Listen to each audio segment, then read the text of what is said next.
Buenos días con todos, mi nombre es Renato Guerra y yo les voy a presentar mi proyecto integrador, el cual es el estudio cinético de la pirólisis rápida del aspartame. Sin mayor preámbulo, pasemos a la motivación de este proyecto y a la introducción de la molécula de interés, el aspartame. El aspartame es un dipéptido conformado por ácido aspartico y fenilalanina. Este es un edulcorante artificial de bajo costo ampliamente utilizado con un peso molecular de 294 gramos por mol. Pero, ¿por qué nos interesa el aspartame? Obviamente, esto está ligado a un estudio mucho más importante, el cual es la generación de energías alternativas, específicamente a partir de la pirólisis de la biomasa residual. Creo que todos estamos conscientes de la anacrónica dependencia que tenemos de los combustibles fósiles y su necesidad imperante de cambiarla debido a las consecuencias negativas que está generando en nuestro planeta ahora más que nunca. Es por esto que se ha hecho estudios de pirólisis de biomasa microalgal. La biomasa microalgal está compuesta por proteínas, lípidos e hidratos de carbono y es interesante porque presenta propiedades como una elevada estabilidad, un bajo contenido de oxígeno. Esto se traduce en un biocombustible de muy buena calidad y una elevada tasa de calentamiento, llegando inclusive a los 30 megajoules por kilogramos. Esto es comparable con la tasa de calentamiento de algunos combustibles fósiles. Sin embargo, al ser una matriz de constituyentes tan heterogénea, la biomasa microalgal no puede estudiarse como tal, sino que se han hecho estudios focalizados de proteínas, de lípidos y de hidratos de carbono. Este proyecto está enfocado en las proteínas y a su vez en los componentes estructurales de las proteínas, los aminoácidos. Varios estudios de pirólisis de aminoácidos llegaron a una conclusión bastante interesante y es que a mayor o menor medida, las dicetopiperacinas eran un producto de esta pirólisis. Yo quiero enfocarme en lo que es la prolina y la glicina específicamente, ya que estos dos aminoácidos llegaron a tener rendimientos cercanos del 70% para este compuesto he mencionado. Pero, ¿qué son las dicetopiperacinas? Las dicetopiperacinas son dos amidas unidas por un anillo que tienen una similitud estructural con el ADN. Esto le dota de propiedades como el ser antagonista de oxitocinas, el ser un agente neuroprotector e inclusive un anticonvulsionante. Sin embargo, lo curioso de esto es que, como ustedes pueden ver en las estructuras de la prolina y la glicina, no existe un anillo inicialmente de una amida, sino que este anillo debe llegar a formarse. Entonces, lo que estos estudios llegaron a determinar es que el paso determinante de la reacción es la formación de un dímero mediante una ciclodimerización. Y justamente por esto el aspartame tiene una relevancia clave, ya que mediante su estudio vamos a poder comprobar si efectivamente esta ciclodimerización es el paso determinante de la reacción. En lo que respecta a los objetivos de la presentación, se definió un objetivo general, el cual fue el analizar la descomposición térmica del aspartame en un reactor cerámico tubular de caída libre, PFR, y dentro de los objetivos específicos tenemos el análisis de productos líquidos y gaseosos obtenidos, el determinar la existencia o la ausencia de la dicetopiperacina como producto, el proponer un mecanismo de reacción en caso de que sí exista como producto y el determinar los parámetros cinéticos de reacción. En lo que respecta a la metodología experimental, tenemos el reactor ya mencionado. En primer lugar, acoplado a un sistema de gases con helio como gas de arrastre y acoplado a un sistema de separación. Se separaron las fases sólidas, líquidas y gaseosas. Los sólidos estuvieron en una trampa de sólidos denominado ciclón. Tenemos a los líquidos en una trampa de volátiles. Para esto se utilizó un mini chiller con un etilenglicol a menos 10 grados centígrados como sistema refrigerante. Y los gases fueron inyectados a un cromatógrafo de gases acoplado con tres detectores diferentes, con el TCD, FID y un espectrómetro de masas, que fueron cambiados dependiendo de la naturaleza del producto a identificar. Las condiciones de operación se hicieron corridas a temperaturas desde los 600 a los 650 grados centígrados con saltos de 10 grados. Se inyectó inicialmente aspartame 100 miligramos, un flujo de helio de 2 litros por minuto y una zona isotérmica de 19 centímetros. En lo que respecta a los resultados, les voy a adelantar que efectivamente sí se logró identificar a la dicetopiperacina como un producto de esta pirólisis. ¿Y por qué digo esto? Porque vamos a sintetizar todos los resultados obtenidos a partir del mecanismo de reacción propuesto para este compuesto.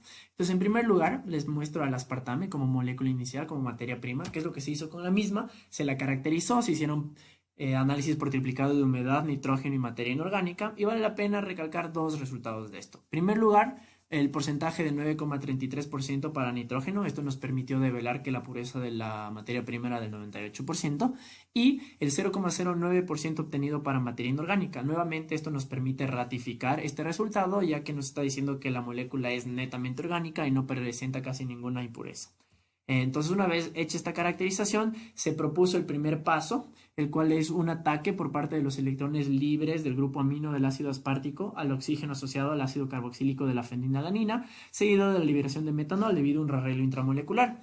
Entonces, el metanol, esta es nuestra molécula de interés. Lo que se hizo para identificar el metanol como producto fue, en primer lugar, el análisis del espectro FTIR-ATR entre una muestra de aspartame sin pirolizar y varias muestras pirolizadas a diferentes temperaturas. Entonces, ¿qué vale la pena mencionar? Dos bandas de interés. En primer lugar, tenemos la banda de 1730 centímetros a la menos 1, la cual pudo asociarse a un estiramiento del enlace carbono-oxígeno en el éster metílico del aspartame o a un estiramiento del enlace carbono-oxígeno en el ácido carboxílico de la fenilalanina.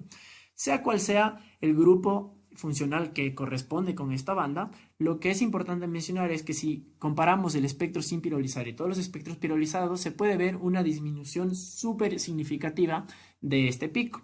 Esto nos quiere decir que se está dando una descomposición de uno de estos dos grupos funcionales. Ahora, se sabe que la descomposición de un ácido carboxílico lleva a la formación de dióxido de carbono, mientras que la descomposición de un éster metílico lleva a la formación de metanol. Entonces, este es nuestro primer indicio de que efectivamente el metanol está siendo formado.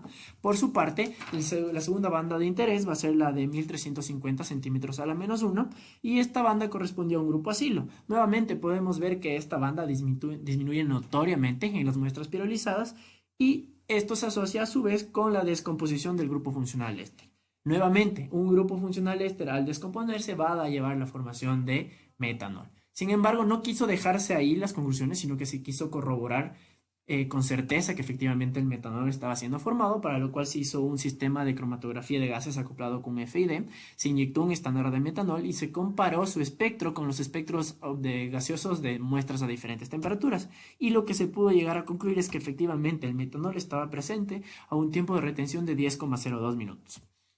Una vez comprobado este primer paso, se llevó la formación del intermediario y un rearreglo intramolecular, una descarboxilación con la liberación de dióxido de carbono. Entonces lo que se hizo fue nuevamente identificar el dióxido de carbono. Para esto se hizo un sistema de cromatografía de gases acoplado con un TCD. Y se hizo el mismo análisis comparativo. Se inyectó un estándar compuesto por dióxido de carbono y metano y se logró develar que el dióxido de carbono estaba presente en un tiempo de retención de 2,88 minutos. Finalmente, tenemos la tan anhelada ciclodiacetopiperacina, y esta, ¿cómo se identificó? Mediante un compuesto de cromatografía de gases con una espectrometría de masas. Este es el espectro obtenido, y la diacetopiperacina efectivamente estuvo presente en el tiempo de 23,5 minutos. Además, yo quiero presentarles a la alfa-metilvivencil y su estructura, ya que más adelante propondremos un mecanismo de reacción. Además, para este mismo espectro de masas, vale la pena mencionar que 4 compuestos, los 4 que están aquí señalados, fueron encontrados en un estudio análogo realizado por Galetti y Chiavari en 1995, el único estudio análogo que se ha encontrado.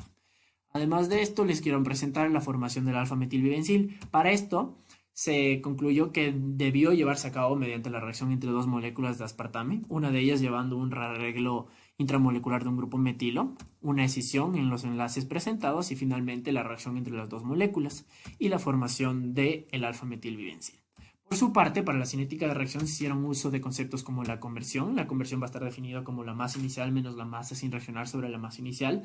Les asumió que el char o los residuos sólidos iban a ser la masa sin reaccionar.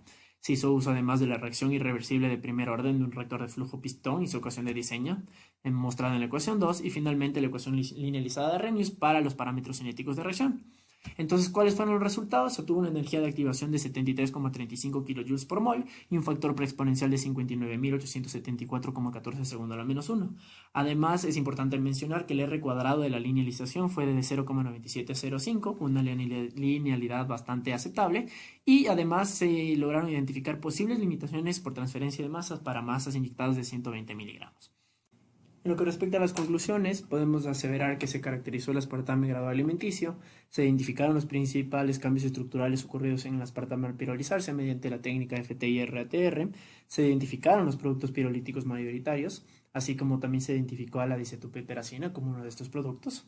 Se propuso un mecanismo de reacción para la formación de la diacetopiperacina y se corroboró que este mecanismo podía ser factible mediante la identificación del dióxido de carbono y el metanol como productos en estado gaseoso.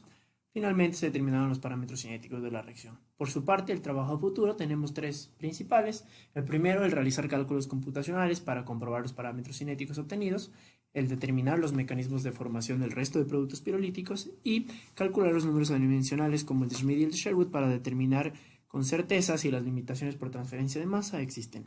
Aquí está la bibliografía utilizada para esta presentación y este proyecto. Muchas gracias por su atención y espero que haya sido de su agrado.